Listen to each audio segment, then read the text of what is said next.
Hello guys, আসসালামু আলাইকুম। শুভ সন্ধ্যা। মালদ্বীপ থেকে বলছি আমি এমডি হাসান। তো সবাই কেমন আছেন আপনারা ভাইয়েরা? কমেন্ট বক্সে জানাবেন। তো দেখেন মালদ্বীপে সমুদ্র পাড়ে আর কি, এটার নাম হচ্ছে আটিকা বিচ গোসল পার্ক আর কি। এখানে গোসল করে সবাই সমুদ্র পাড়ে।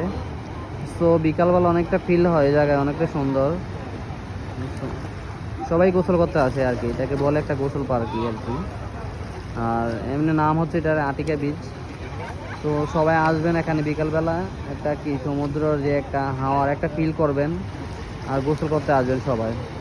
আশা করি সবাই অংশগ্রহণ করবেন। আর দেখেন মালদ্বীপের যে একটা ব্রিজ হচ্ছে মালে থেকে এয়ারপোর্টে, তো অনেক সুন্দর একটা ব্রিজ। তো দেখতে অনেকটা সুন্দর, ভালো লাগে, আমাদের ফিল হয় অনেকটা সুন্দর।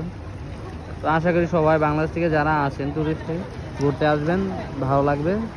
আর আমাদের চ্যানেলটা সাবস্ক্রাইব করবেন সবাই।